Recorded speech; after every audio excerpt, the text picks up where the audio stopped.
He was an outspoken champion of human rights who elevated the cause of black people and people of color around the world. His rise to fame through the Nation of Islam made him an international figure. And tonight, on The Griot, we're remembering the life and the legacy of Malcolm X. I want to thank you for joining me tonight. I am your host, Marc Lamont Hill. Malcolm X was a hero of mine. I would go so far as to say that I would not be here in front of you. I would not be doing the work that I do. I may not even be here on this planet if not for the work, the life, and the extraordinary writing of Alhaji Malik Shabazz, also known as Malcolm X. And today marks what would have been the 98th birthday of civil rights giant Malcolm X. His life and legacy have been remembered and celebrated for decades. Malcolm left a lasting impact on the global fight for racial justice, economic justice, and equality. As a prominent figure in the civil rights movement, but also the international human rights movement, Malcolm was known for his fiery speeches, his advocacy for human rights, and his commitment to black self-determination. He was an advocate for African-American militancy, and he worked to end racial segregation in the United States and to dismantle oppressive regimes around the world. Malcolm's influence was both powerful and wide-reaching. He has educated generations of people about their history and their culture, even those who never got to see him on this planet. His teachings have inspired generations of activists, and his legacy continues through the work of many individuals who are promoting race consciousness, social justice, and economic empowerment. Joining me now to talk more about Malcolm X's life and legacy is Dr. Ilyasah Shabazz. She is an award-winning author, producer, and adjunct professor at John Jay College of Criminal Justice, and she is the daughter of Malcolm X and Dr. Betty Shabazz. Ilyasah, my sister, my friend, so good to see you. Today, Friday, we are honoring your father's legacy. What does it mean to you? Well, listen, for as long as I can remember, when my mother was alive, it was a holiday in our household. All 6 daughters and my mother, we'd have cake, we'd pray, we'd celebrate his life, we'd learn new things about him. So it's always a day where I feel closer to my family, especially now that my mother's gone. And listen, I am so much older than my father ever lived. He passed away when he was 39. Well, he was gunned down when he was 39 years old. And I'm, old enough to be his mother at this stage in my life. So it's a special day. Is it difficult to have to share that special day with the world? I mean, there's a way that you're talking about it, a very intimate way. And at the very same time that you're doing that, some of us have for years been making pilgrimages to New York. We've been going to the grave sites. We've been having teach-ins and lessons learned. And there's a way that we all feel a piece of Malcolm is ours. Is that tough to kind of to navigate that? Not at all, because my father loved, he loved his people. He had faith in humanity and interpersonal relationships and so forth.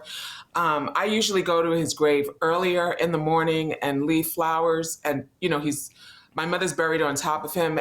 And then there's this ginormous crowd, these busloads of people who come. And I just think it's wonderful and beautiful for your life to have such meaning to so many, So I always just feel honored and happy that people appreciate his sacrifice and his contributions.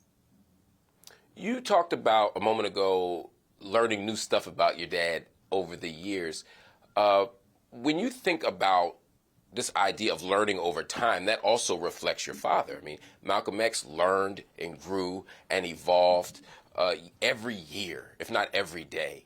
Talk to me a little bit about his evolution and what that meant both to him personally, but also sort of to the movement. Well, I think more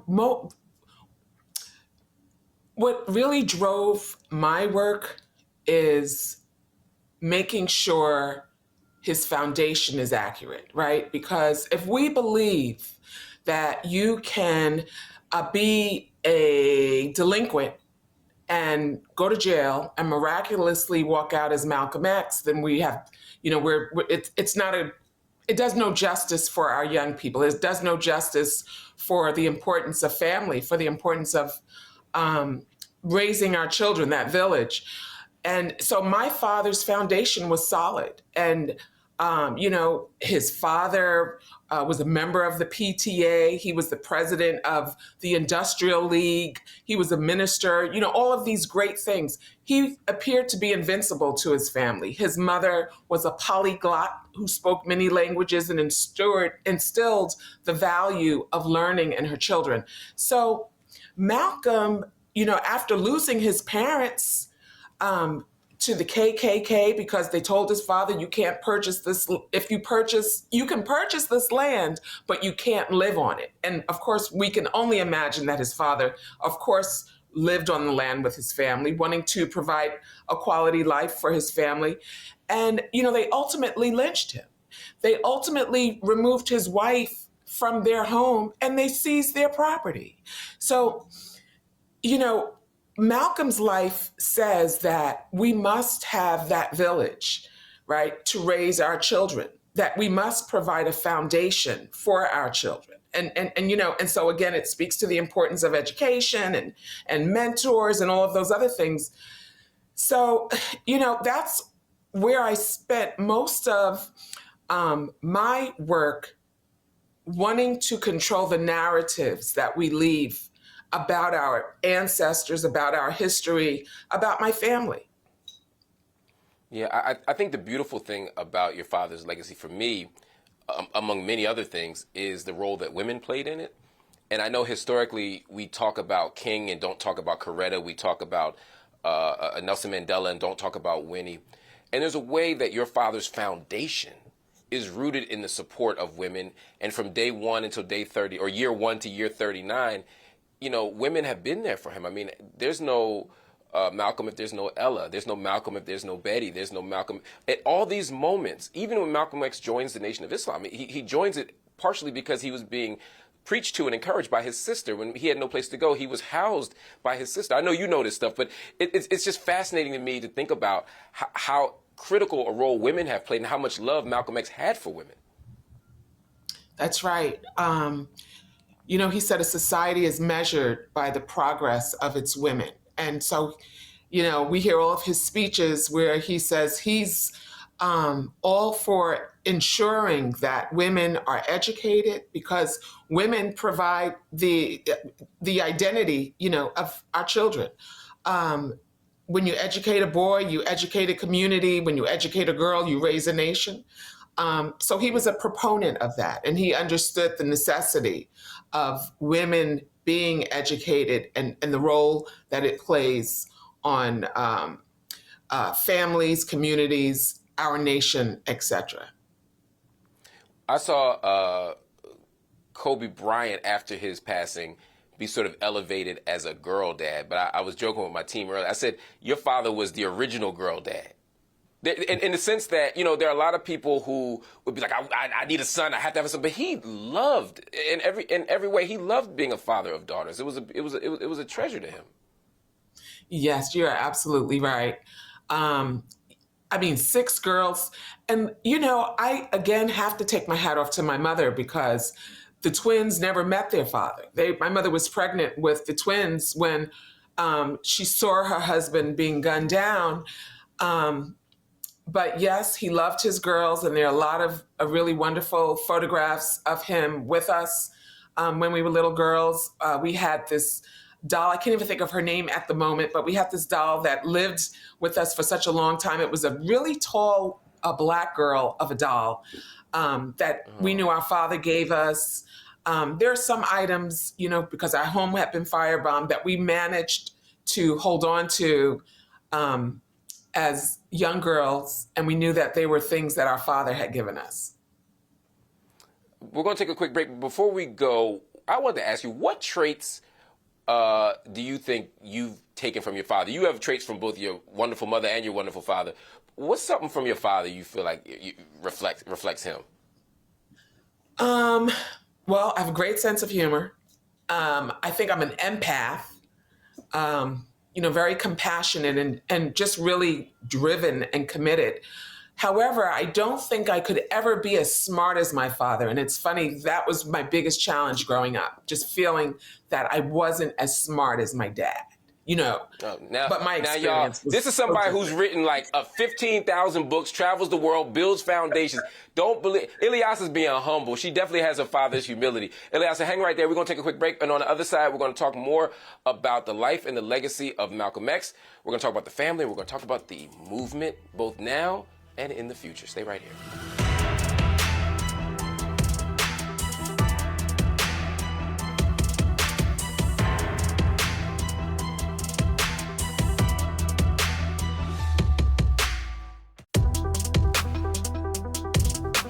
Welcome back to The Griot. We are spending this hour remembering, honoring, reflecting, and celebrating the life of Malcolm X, our hero, our giant, who was taken far too soon. He would have celebrated his 98th birthday today. Joining me again is Dr. Ilyasah Shabazz. She is the daughter of Malcolm X and Dr. Betty Shabazz. You know, Ilyasah, one of the things that I remember in the 90s was this moment where suddenly everybody was talking about Malcolm X. We had films, there was a bunch of books, people wearing X hats. Rap lyrics always had Malcolm in them, but it suddenly wasn't just like Public Enemy and Sister Soldier talking about it. It became mainstream. What did you make of that moment? Was that like a moment of like excitement for you, or was it like, what y'all talking about? You know, not really. I grew up believing that my father had done something great, but I thought a lot of people's fathers did something great. I knew that my father was like a father to many, and I grew up that way. So it was very normal for him to be celebrated, for him to be quoted, you know? That must be interesting, I guess. Do you find yourself like watching, and I'm not talking about any particular show or any particular book, no shade being thrown here, but I'm just saying, like, do you watch TV shows or books or read things and like if it was me, I'm petty. I'd like have the notepad out, like check it. No, that ain't right. Nope, that's right. Nope. Do you find yourself doing that, or do you just try and enjoy it, or do you even watch the stuff? Oh no, listen, I think that we need to control the narrative. Right? Because look at the inaccurate portrayal of my father for such a long time.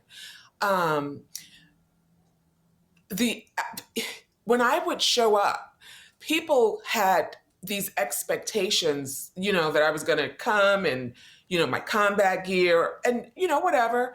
But my upbringing was different than my father's upbringing. And my father was a man of love, compassion. You know, he wanted education to be plenty for many and to be based on truth. And so I grew up learning about the significant contributions of women, the significant contributions of the continent of Africa and the African diaspora, about Islam. So I grew up with a very healthy sense of who I am.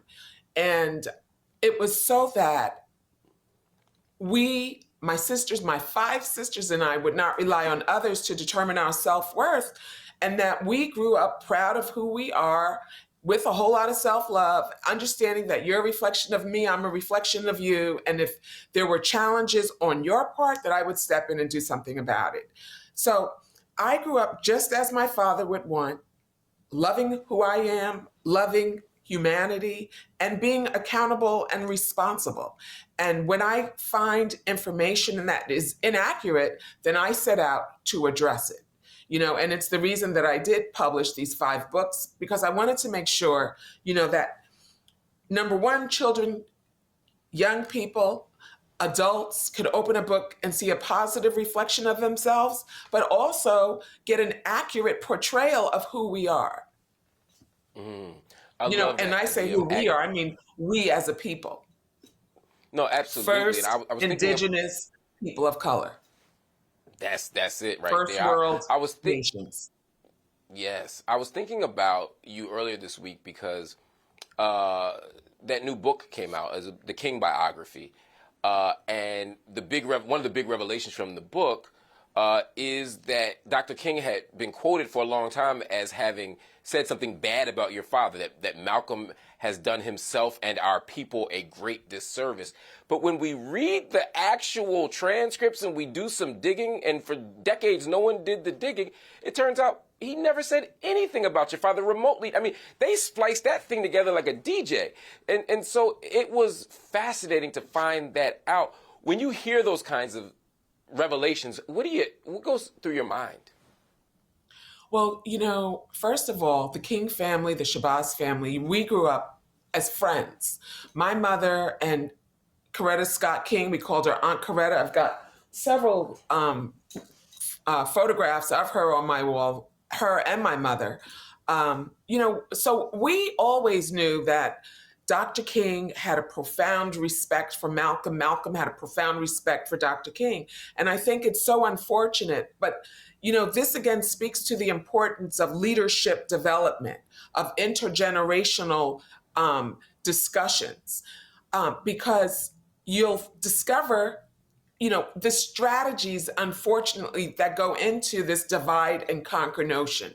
Why do we have to choose Malcolm or Dr. King or Biggie Smalls and Tupac or Booker T. Washington and W.E.B. Du Bois? It's just a divisive tactic, and it's an unfortunate one. And sometimes we focus on the things that are not important, that are inaccurate. And then, later in life, when it's a little too late to focus on our true passions, we have these epiphanies that we've been focusing on the wrong thing. You talk about your relationship to the King family. I've always been happy and heartened to know that you all had such a great relationship. Are they like the only people who can understand? Like, is it like, y'all the only ones that get what we're going through? There are lots, actually, but it is a comforting relationship. I don't know what it is. When I'm around Dr. Bernice King, I just feel so much love for her, and we just get it. And we're mostly driven by the fact that our mothers, who were honest, compassionate, and trustworthy, had the support and the sisterhood in one another. It's such a really good feeling to know that, my mother had Aunt Coretta as her sister, and vice versa. No, that's a beautiful thing. And of course, there's Myrlie Evers. And so you're absolutely right. There's so many other people who were martyred and their partners lived on, whether both male and female. And so I don't want to ignore those people. You're absolutely right.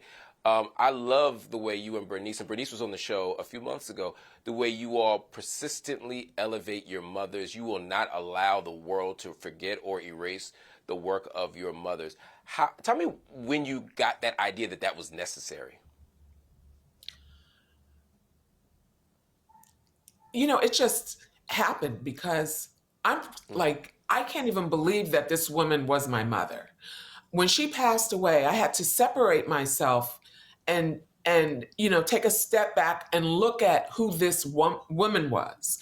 And when I looked at who she was, I wrote the Betty Before X, the children's book, and I came to understand why Malcolm chose Betty as his wife. They had very similar foundation, in the church, faith-based, activism, education. And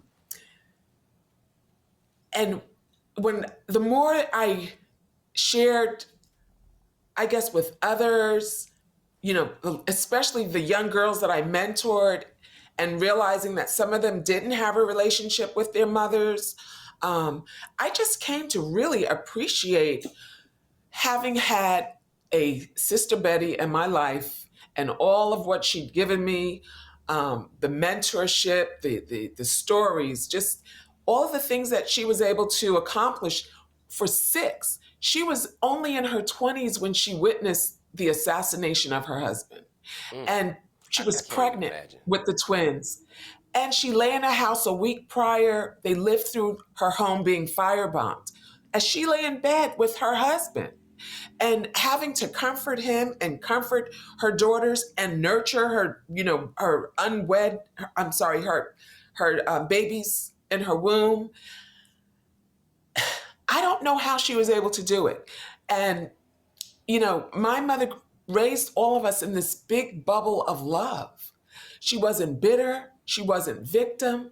And I thought that her story was worthy of sharing. And, for many people to be inspired. My mother never accepted no or I can't as an answer for herself. She never allowed herself to be a victim. Had my mother been a victim, I would not be on this screen talking to you right now. I would not have written the books that I've written. I would not lecture, around the world had I not this mother, Dr. Betty Shabazz. Amen. We're going to talk more about Betty Shabazz. We're going to talk all about those books that Ilyasah wrote, too, because they're so important for all of you to read. Everybody stay right here. Much more coming up after this.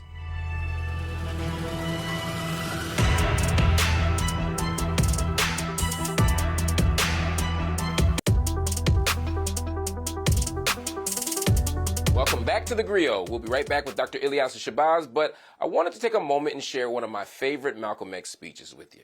It's called The Ballot or the Bullet. So today, though Islam is my religious philosophy, my political, economic, and social philosophy is black nationalism. You and I...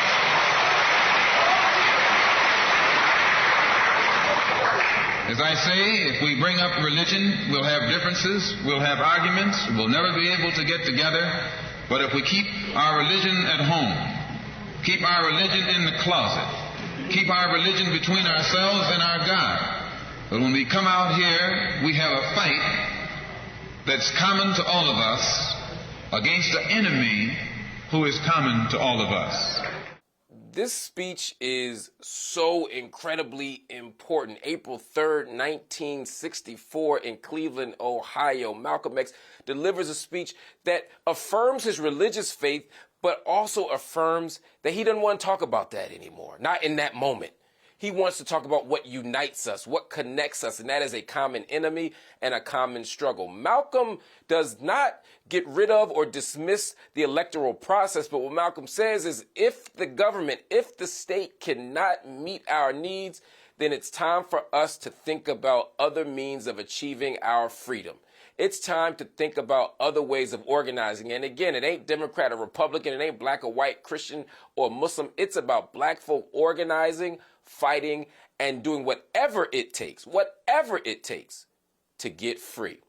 Next on The Griot, we'll talk about the center that is keeping the legacy of Malcolm X alive and continuing to do work for social, racial, and global justice.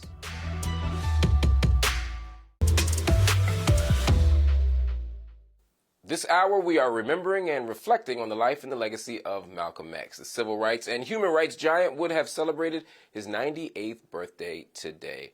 Welcome back to The Griot. We've been spending the time with Dr. Ilyasah Shabazz. She is an author, a community organizer, a social activist, and the beloved daughter of Malcolm X and Dr. Betty Shabazz. Ilyasah, 18 years ago, I can't believe it's been that long, 18 years ago was the grand opening of the Shabazz Center in New York City.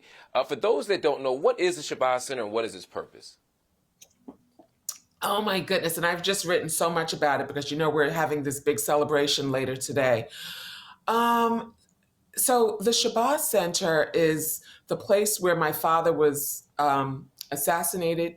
It's a historical landmark, February 21st, 1965. My mother, true to form, took this place that once represented tragedy to her and turned it into a place of triumph where future generations could come and learn about the legacy of Malcolm, learn about the legacy of us, meaning humanity, again, these first world nations, civilizations, all this encouragement, activism work.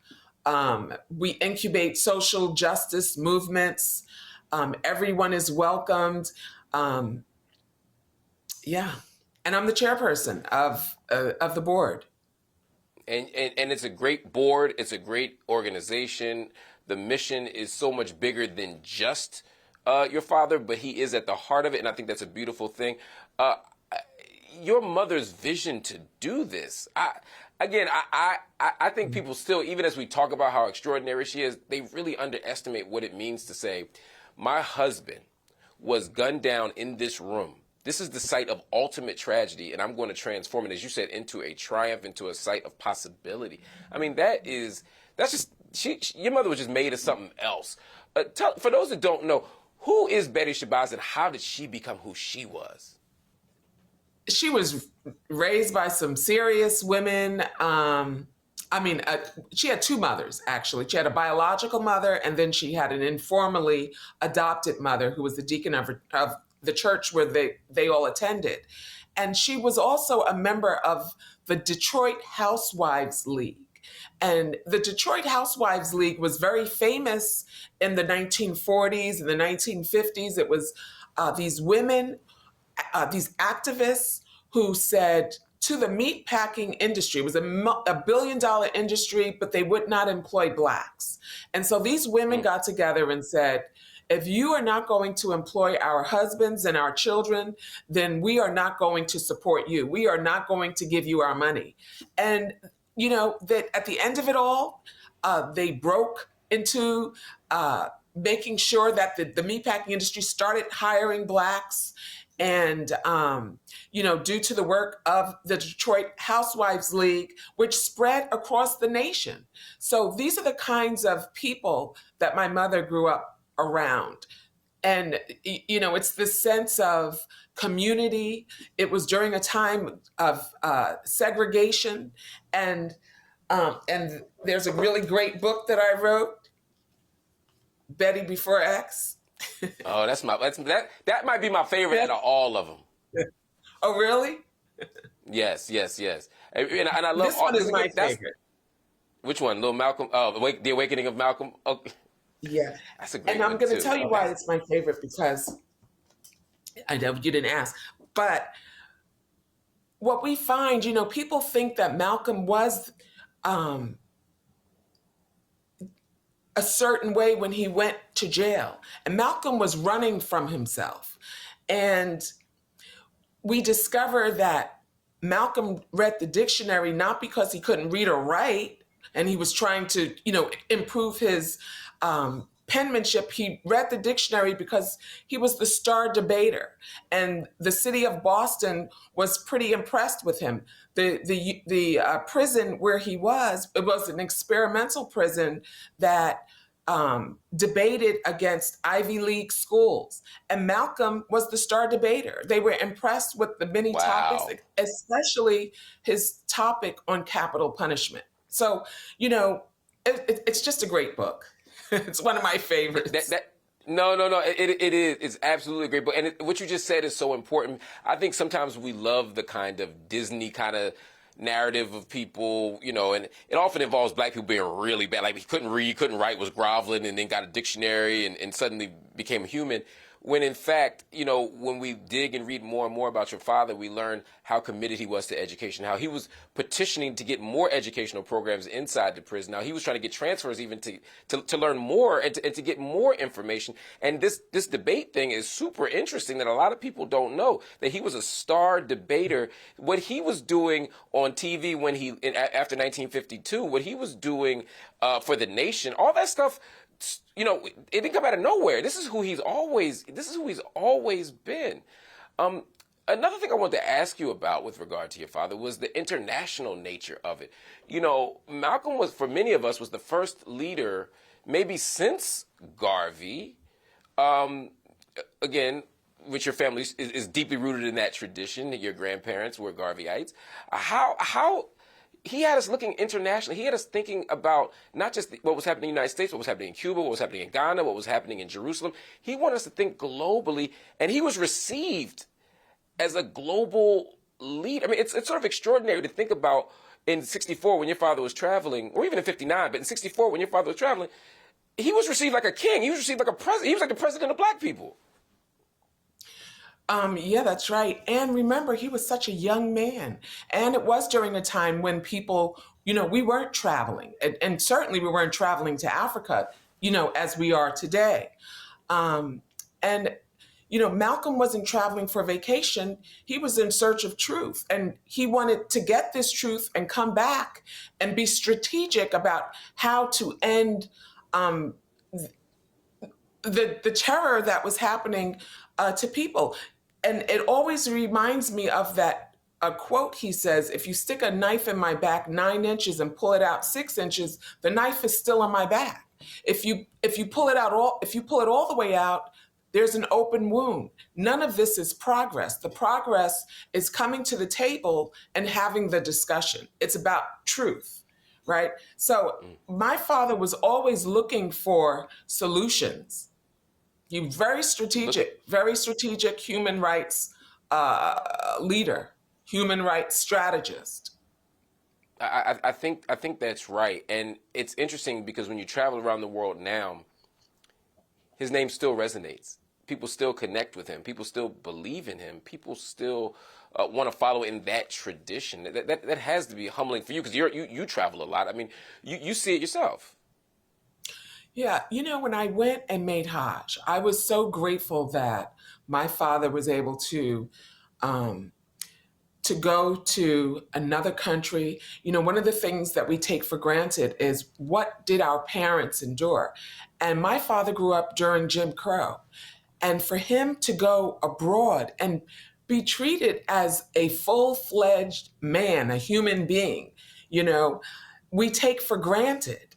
And to have had the opportunities that were extended to him to go to this land of first world nations, the land of the Quran, the land of the Bible, the land of the Torah, and experience all that he did was such a humbling experience for me. Wow. I can only imagine. I think about, you edited a book with Herb Boyd of your father's diaries, and I remember reading that and thinking about what he was thinking about when he was in Egypt or when he was in Jeddah or when he was in Saudi, in Mecca, excuse me.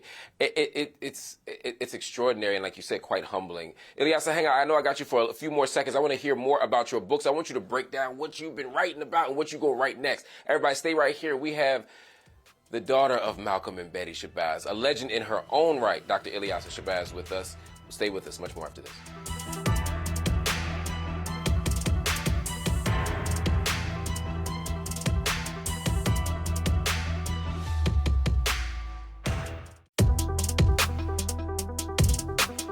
Welcome back to the Griot. Malcolm X, one of the great heroes in our tradition, would have been 98 years old today.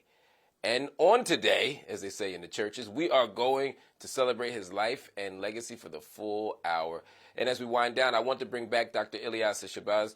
Ilyasah, you talked about the Shabazz Center, but there's an event that the Shabazz Center is holding tonight. I don't know if people can get in. I think it's sold out, but they can still catch it online, right? That's right. They can catch it online. I think it's on our Facebook, YouTube. All the information is on Instagram.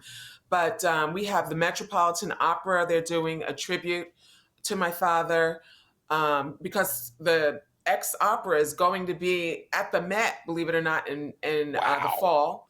Yeah, we've got like a crash course on reparations from these dynamic sisters, two from Boston, another one from Washington, D.C., doing some really excellent work. We have Arnstar. He's doing his hip-hop rendition of God Did. It is amazing. And let's see. Of course, we have Dr. Marc Lamont Hill, who's our MC and host. I can't wait.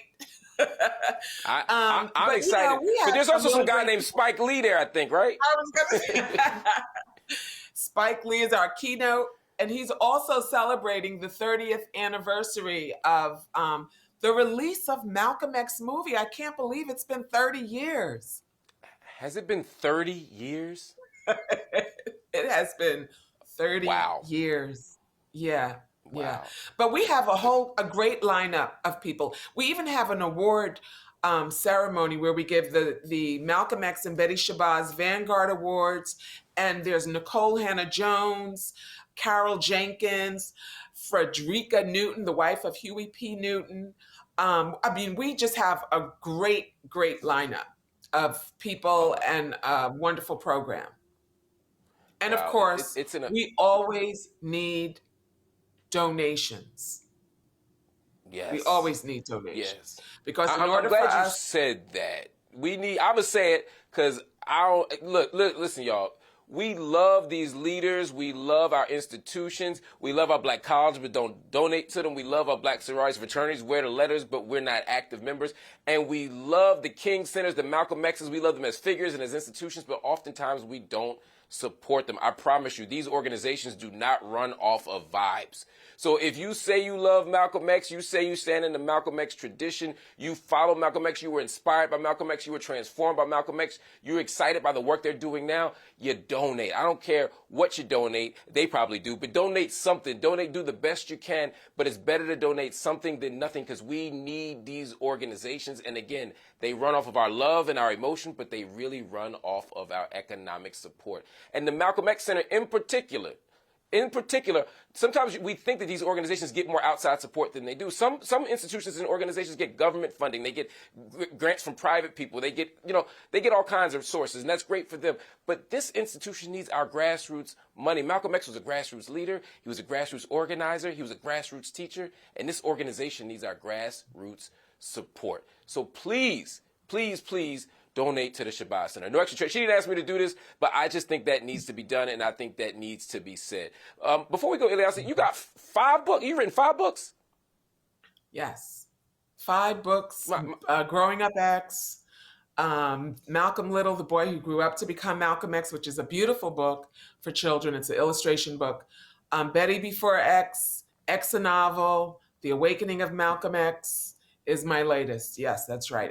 And we're working on turning X a Novel and The Awakening of Malcolm X into a television series, so that, we can make sure a lot of these stories are accurate. And it's not so that Malcolm or Betty can be illuminated. It's so that our people, humanity, right, that we can understand all of the things that's important to instill in thriving communities. Yeah, I think that's the extraordinary thing about the stories you tell in your books. You show us that while both of your parents were extraordinary human beings, what we call world historical figures, they are once-in-a-generation leaders, there's also something profoundly ordinary about them. And so many of their experiences, so many of their challenges are things that we could all connect to and relate to. How many black kids have been told they can't be a lawyer? How many black kids have been in a bunch of houses and haven't found a home? How many people had parents who loved and organized and worked and just tried to make a better life for them? We can connect to them. And when we see Malcolm X and when we see Betty Shabazz, to me, and I can speak for myself, when I saw your father in particular, I knew that I didn't have to be perfect to have a chance. I knew that I didn't have to make every decision properly to not have an opportunity to change my life around and to be somebody else. What they did was profound, and what you capture in your books is profound. My only question is, when the heck do you find the time to write, to work and to think about books and to write? You're so busy running 15 things, running around the country. How do you find the time? I just do. Just like my mother. If that ain't the most black woman answer ever, it's like, how do you do 25 hours worth of work in 24 hours? They're like, that's just what we do. Ilyasah, before you go, I just want to tell you, on behalf of myself, on behalf of my team, but really on behalf of the entire international community, your father, as we celebrate his birthday today, meant so much to all of us. He was our hero. As Ossie Davis said, he was our black shining manhood. He taught us so much, and he continues to teach us even as he's returned to the ancestors. It's extraordinary to see. But the other piece of this, and this is the part I want you to know, Ilyasah Shabazz, Dr. Ilyasah Shabazz, is that you have continued that legacy. So I want to thank you on behalf of our community for all the work you do, on behalf of the community for all the work that the Shabazz Center does. And I want to just encourage you to keep going, keep fighting, keep writing, and keep loving us. Thank you so much, Mark. I want to say, when we talk about Malcolm, it's not to just elevate my father, right? But it's to elevate his work. And what I love about what Ossie Davis said in the eulogy is, when we celebrate Malcolm, we celebrate the best in ourselves. The Shabazz Center is not about illuminating my father or illuminating my mother or illuminating one individual. It's about the work that they did. It was selfless work.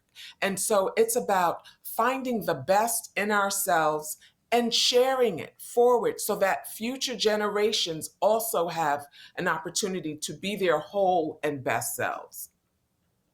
Ameen. Thank you so much, Ilyasah, for hanging out with us. Everybody, make sure you go and check out the program, but also make sure you support and donate to the Shabazz Center. Everybody, stay right here. I got another word for you about another Malcolm X speech. It's called Message to the Grassroots, and I'm going to tell you why this one was so significant.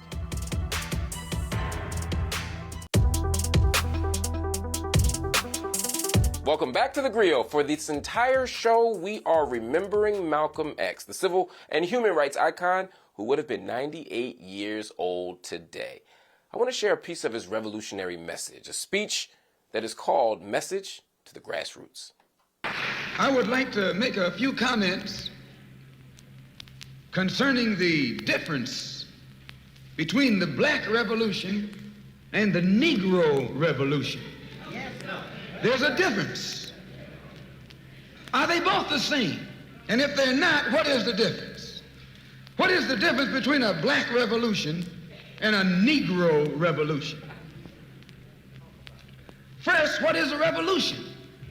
Sometimes I'm inclined to believe that many of our people are using this word revolution loosely, without taking careful consideration what this word actually means and what its historic characteristics are. Message to the Grassroots, for me, is Malcolm's most profound speech. This is a speech that Malcolm gave during his last days in the Nation of Islam. It's in that speech that Malcolm establishes some things that we still talk about, like the house Negro versus the field Negro.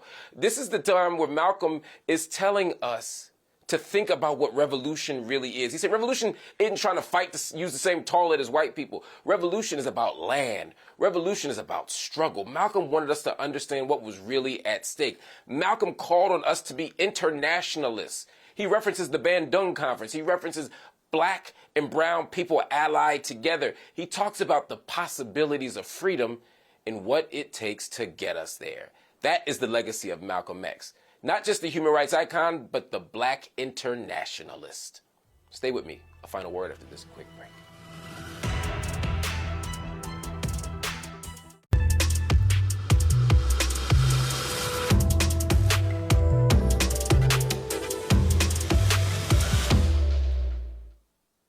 All right, family, we have reached the end of the show, but before I let you go, a word of advice. Let's stop looking for the next Malcolm X.